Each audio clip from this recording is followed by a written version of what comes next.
Pekka, welcome to tronblock.com. I want to start this conversation by asking you with some brief background on Anora itself. Now, it may be a relatively new name to the business, but I understand that the company and its brands have a long and deep history.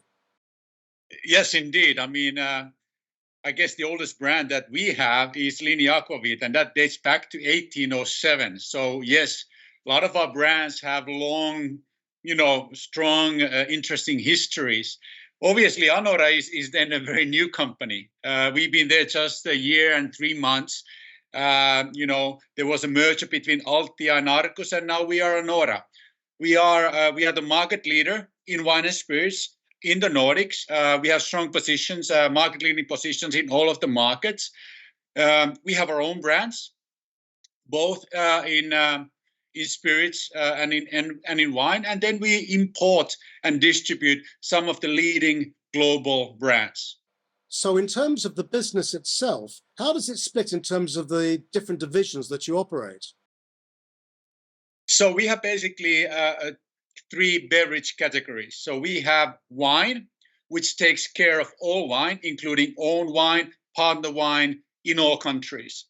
And then we have a spirits segment, which manages the spirits in the three, what we call monopoly countries. And the monopoly countries are Norway, Sweden, and Finland. Those are the countries where state owns the retailing of wine and spirits. And then we have the so-called international segment, which takes care of all the markets outside the three monopoly markets, mainly for spirits. And then we have basically a fourth segment, which is industrial, which is business to business, where we sell goods like starch, feed, technical ethanols, and where we have a third-party production. Anora appears on the surface to be perhaps a rather conservative regional business, but it's actually remarkably entrepreneurial and acquisitive. I mean, last year, for example, you acquired the very successful Danish business, Globus Wine.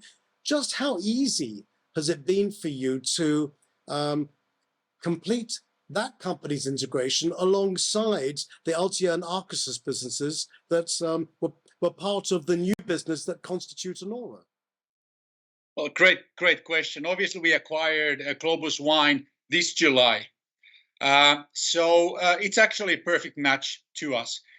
From the wine point of view, it actually fills the blank in the Nordic wine map. And now we have the leading Danish wine company in our portfolio. Secondly, Globus Wine bases its business, founds its business on sustainability.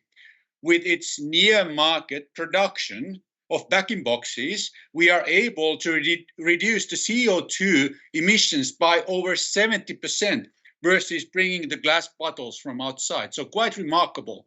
Yes, we've been busy. We've been doing the integration of Altia and Arcus for sure, and now this comes on top, but it was too good an opportunity to pass. So let's put it this way. I guess we're going to see some more acquisitions from you in the coming days. But let's move on and talk about some of the key trends in the wines and spirits marketplace. Now, we recognize that it's been a dramatically changing scene, hasn't it? I mean, what's your take on them? Well, what we see in the Nordics is that consumers are definitely going green. They're looking for products that have a sustainability story, message, or doing something significant for the environment. So that's a very, very strong trend. The other strong trend that we see here is consumers are looking for non-alcoholic alternatives. It obviously started in beer, it moved to wine, and you see more and more non-alcoholic versions in spirits as well. So those probably are the two biggest trends. Maybe the third one would be search for convenience. And you can see the ready-to-drinks growing double digits year on year. How closely do you think these trends are mirrored in the global marketplace? I would say the Nordics probably are a bit of a front runners in what comes to sustainability. especially if you take our monopoly customers, the state-owned retailers of wine and spirits, I think they probably set the toughest standards when it comes to sustainability. But we do see that the world is catching up, right? I mean, we have our own operations in Germany, and you see more and more demand for products like our Koskenkorva climate action. So I think it's growing everywhere. But consumers globally, though, are also looking for other things. I mean, they're looking for greater digitalization and certainly convenience. What's your answer to that?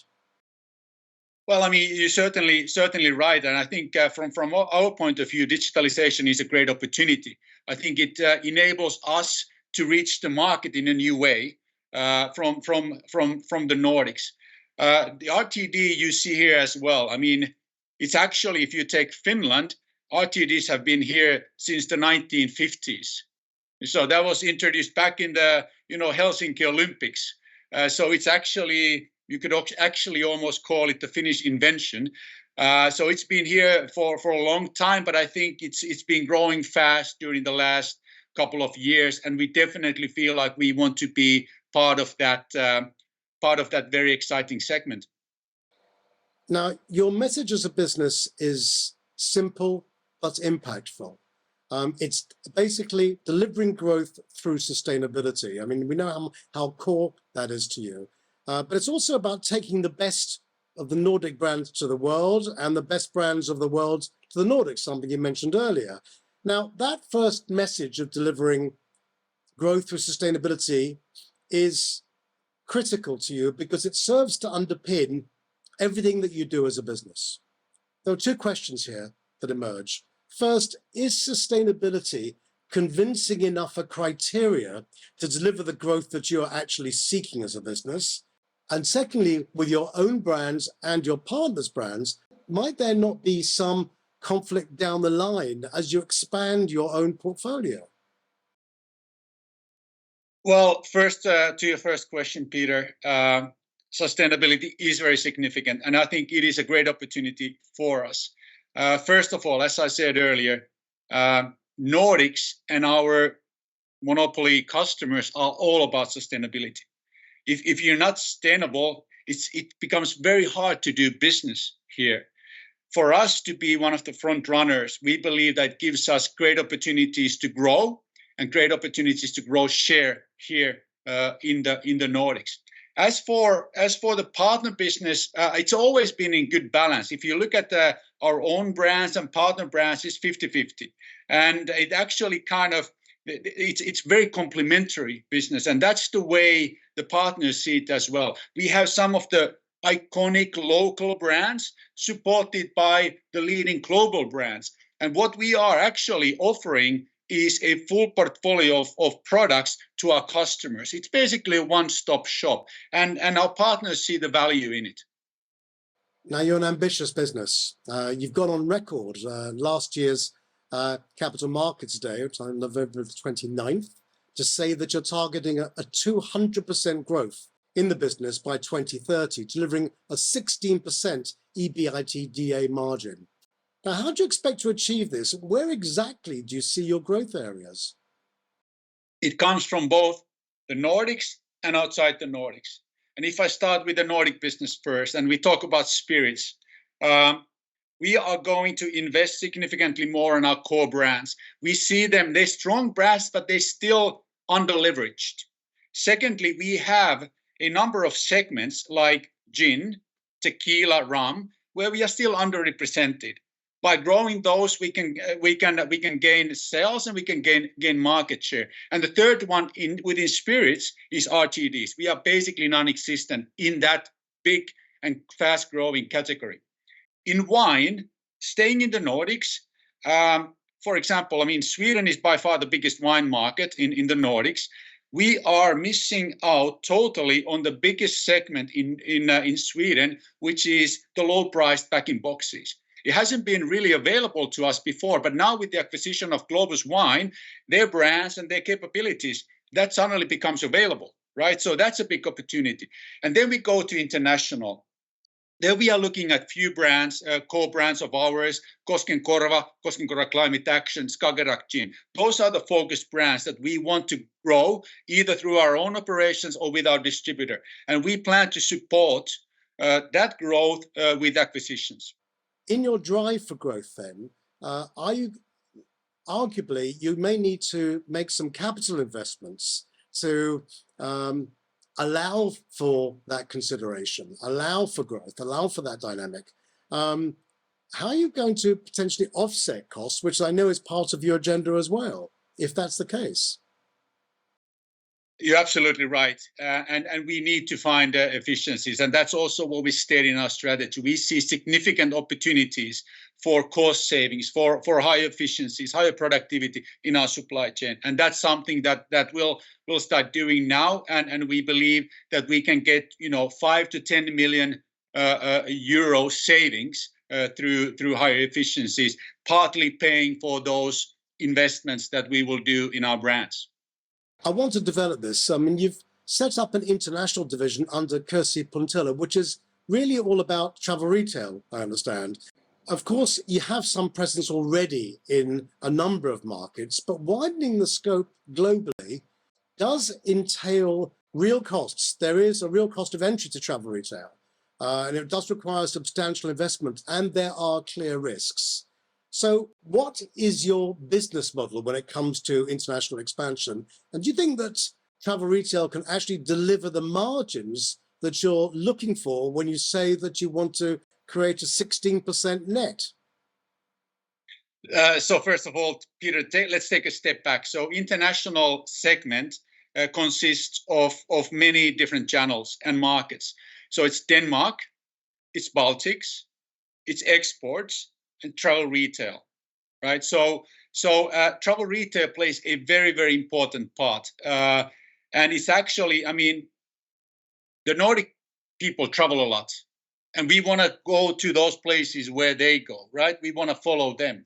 And we believe that by expanding the reach of our brands, that helps us to develop that business in those areas as well. So it's obviously a big sales channel, but it's also an important marketing channel for us. And when we talk about investments, we believe that travel retail is, a target for some of those investments that we do. So it's both sales and it's both marketing and building brand awareness. So what percentage does travel retail currently constitute within your overall turnover? And where do you expect that to be come 2030? Yeah, we haven't stated a travel retail target as such. We do want to see grow.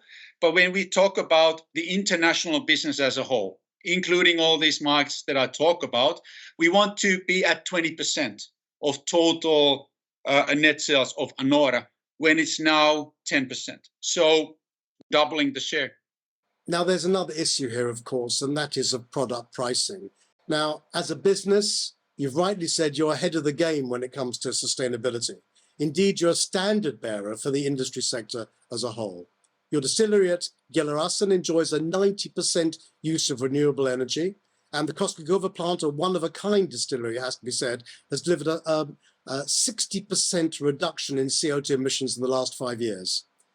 But achieving these remarkable results does come at a cost, and this is generally reflected in the price point to retailers and thereafter to consumers. And the issue, the burning issue, has always been one about sort of travel retailers' own margin demands.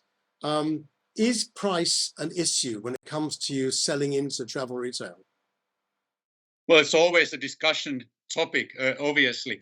So what we said that we'll do is we'll be carbon neutral in our own operations by 2030. And that's a big commitment. And it takes investments, like you said. Now, the second question is that how much are consumers willing to pay premium for sustainable brands? And that's a great question. And I guess the answer so far is that not too much, right? I mean, there is a level of premiumness that consumers are willing to pay, but that cannot be too much. And we are realistic about it. What we feel is that we can bring, a strong, high quality products at affordable prices with a strong sustainability message. And I think that will bring something new to the market, which hopefully opens up an opportunity for us to grow our international business in a significant way. I guess something that is arguable is the fact that many of your competitors will be playing catch up and will basically be selling the same kind of platform that you do when it comes to the marketing proposition for the brand, particularly Koskenkorva, for example.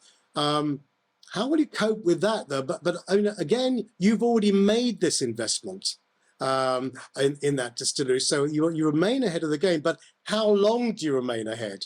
Is the question I have to ask. No, you're right. We have to run fast. I mean, that's what it's all about. I mean, from the global point of view, I think if the other producers copy us, I guess it's a good thing, right? It's good for the consumers. It's good for the world. So I think that's fine as such. But I mean, we definitely feel like we've done a lot, but now it's really time to execute, to make sure that we commercialize the investments that we've done. So we do feel a lot of pressure to stay very, very active and build this success that we started on a bigger scale. So where do you then see gaps in the business? I mean, are you increasingly looking at the NOLO and RTD opportunities? Oh, we definitely are. If you look at the RTD business, it's a big business in the Nordics, and we are almost out of it. We have 5% market share in Finland, and we want to double that. And then there are obviously the other countries, Sweden, Norway, where we are non-existent. So RTD is definitely one, and the other one, like you said, non-alcoholic, low alcoholic. We are there. It's a small segment, right? But it's growing. It's a choice for the consumers, right? And it's growing fast. So we want to be there. We brought our own products, both in wine and in spirits. We actually acquired 20% of Ish, which is a Danish non-alcoholic spirit and wine producer. Very, very exciting business. So we want to go full into NOLO as well. It's a great opportunity for us. Moving on, ESG seems to go hand in hand with your sustainability ethos as a business. I mean, are you proud of your achievements in this regard? I am super proud of it. I mean, we've been doing this for a long time, long before it became as popular as it is now. So we are definitely proud of what we have. I think it's a big thing for our employees. I think they feel very proud that we have this important cause. We call, the purpose, let's drink better, making every moment slightly better with our products. But I have to say that we feel equally pressured to do more. The bar is being raised, and we definitely, like you said, there is a great opportunity for us right now on a bigger scale, not just in the Nordics, and we want to take advantage of that opportunity. One final question, Pekka. If there are 3 things that you want to communicate to the travel retail business, what would they be? Instead of just 3 things, I would say 1, sustainability. It's very, very important for wine and spirits. Consumers are looking for sustainable alternatives in this industry, and there is a big opportunity for the travel retail industry to offer more choices which are sustainable. And we definitely feel like we have an offering that could bring something new and relevant for the consumers and really kind of speed up the industry development to the right direction. Pekka, an enlightening interview. Thank you for your time. Thank you so much, Peter. Thanks for having me.